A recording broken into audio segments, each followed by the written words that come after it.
राधे राधे। नमस्कार।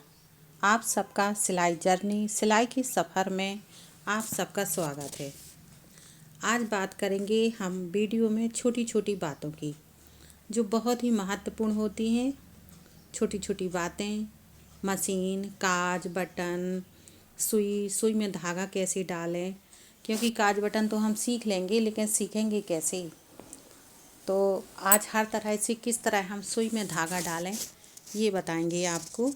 सुई हर तरह की होती है, सिलाई में हर तरह की सुई काम आती है। ये देखो मशीन की सुइयां हैं, ये बहुत ही पतली वाली सुई है जिससे हम लोग मोती वगैरह भी लगाते हैं। तो छोटी सुई, बड़ी सुई, मोती वाली सुई, तुरपन की सुई, मशीन की सुई। और मशीन में जिस तरह का कपड़ा होता है हमें उसी तरह की सुई लगानी पड़ती है। पतला कपड़ा, मोटा कपड़ा, उसी के अनुसार हम सुई लगाते हैं। और तो सुई में धागा डालना बहुत ही आसान है, और अगर ना बने तो बहुत कठिन भी है।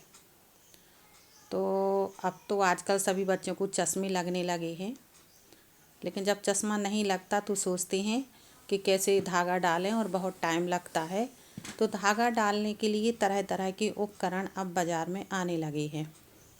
कई तरह की ऐसी टिप्स भी होती हैं कि जिससे बड़ी आसानी से हम धागा डाल लेते हैं।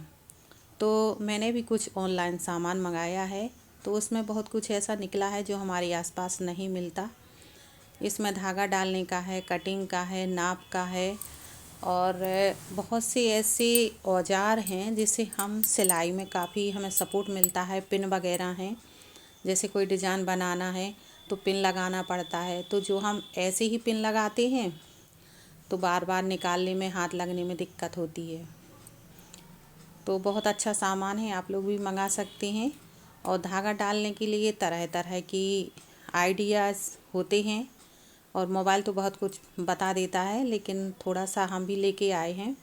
जैसे हमारी दवाइयों की कोई वो खाली पैकेट हो, उसको हम बड़ी आसानी से नुकीला काट लेते हैं, थोड़ा सा उसमें निशान लगाते हैं, और निशान लगाते हैं जिससे धागा उसमें से फंस के और सुई में से धागा पीछे की ओर आ जाए। तो इस तरह डाल के हम धागा फंसा लेते।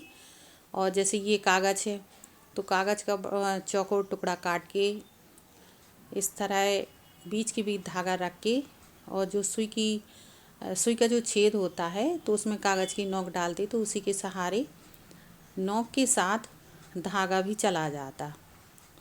जैसे ये चौकोर है, इस तरह किया, और बीच में ही हमने धागा रखा और थोड़ा सा धागा निकला रहा, और सुई के छेद में डाल दिया और कागज़ खींचा, और साथ में सुई भी आ गई। ये एक तरीका है।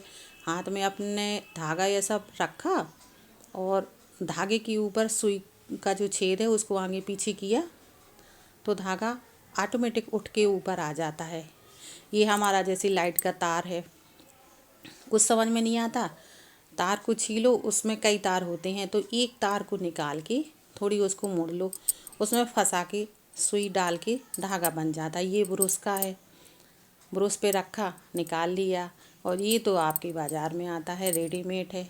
ऐसे आप मशीन में डालो, सुई में डालो, देर ही नहीं लगता। तो बहुत सारे तरीके हैं, परेशान होने की कोई बात नहीं है।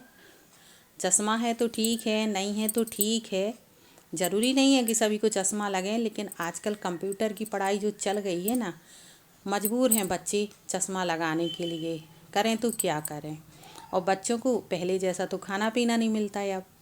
छोटे छोटे बच्चे हैं, कुरकुरे खा रहे हैं, वो उसमें कोई पौष्टिकता थोड़ी रहती।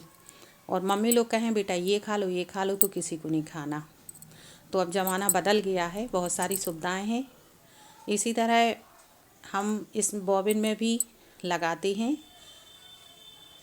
तो धागा डालते हैं तो देखते हैं कि वो नीचे की ओर खींचना चाहिए। तो नीचे की ओर खींचेगा तो आपकी बॉबिन बिल्कुल फ्री चलेगी, और आपकी जो सिलाई है वो ढीली आएगी। अगर ऊपर की तरफ खींचता है तो वो सही है। तो मशीन में भी धागा डालना बड़ा आसान है, लेकिन इसमें भी कई तरीके होते हैं कि जैसे कोई गिट्टक फंसाता है, तो वो धागा बड़ी आसानी से जिस तरह सभी लोग डालते हैं उसी तरह डाल लेते हैं। तो बॉबिन के इसमें पहले हम अच्छे से जो उसकी वो सेटल होती है, गिरिया होती है, उसमें अच्छे से धागा भर लेते हैं और धागा लगा के पहले हम उसे चेक करते हैं कि वो किस तरह घूम रही है। तो सही दिशा में जाए तो अच्छी सिलाई आती है, हमें बार बार परेशानी नहीं होती। और उसको सुई के नीचे का जो हिस्सा है वो खोल के हम इस तरह उसे फिट करते हैं कि जब हम गिरिया लगाएं तो एक उसमें जो होता है निशान, उसी में वो जाके बैठ जाए और चट की आवाज़ आ जाए। अगर आवाज़ लगाने पे नहीं आती तो समझ लीजिए कि आपकी सही नहीं लगी है और सिलाई भी सही नहीं आएगी। और अगर आपने चेक नहीं किया और मशीन चला दी तो सुई टूटने का डर है। इसीलिए पहले आप अच्छे से चेक कर लें। और धागा डालने का हिसाब वही है, आप इस तरह धागा डालिए और इस तरह फंसाइए और हल्के हाथ से ज़रा खींचिए इसे, क्योंकि जब आप खींचोगे तब आपको पता चल जाएगा कि ये धागा हमें कितना लेना है। कसा हुआ नहीं होना चाहिए, नहीं तो सिलाई ख़राब आएगी। ढीला नहीं होना चाहिए, नहीं तो ढीली सिलाई आएगी। तो चलाते चलाते इतना आइडिया आ जाता है। शुरू शुरू में ज़रूर हमें लगता है, लेकिन एक या दो बार चलाने में बहुत अच्छे से पता ही नहीं चलता कि कब हम क्या काम करने लगते हैं और बार बार गलतियां भी नहीं होती। तो सिलाई सीखना बहुत ही आसान है, बस ज़रा सा ध्यान देने की बात है। लेकिन जब मशीन हमारे घर में आती है तो हमें सब कुछ पता होना चाहिए और थोड़ा हमें डर के काम करना चाहिए, क्योंकि मशीन ख़राब हो जाती है और जिस मशीन में बार बार काम होता है तो फिर काम ही होता रहता है। तो आप कोशिश कीजिए कि आपकी मशीन ख़राब ना हो। आप थोड़ा ध्यान दीजिए और 2-4 बार अगर आप मशीन अच्छे से चलाएंगे तो बहुत अच्छे से आप चलाने लगेंगे।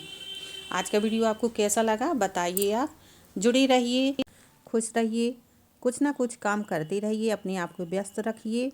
और हमारा वीडियो देखने के लिए आप सबको बहुत बहुत धन्यवाद। राधे राधे।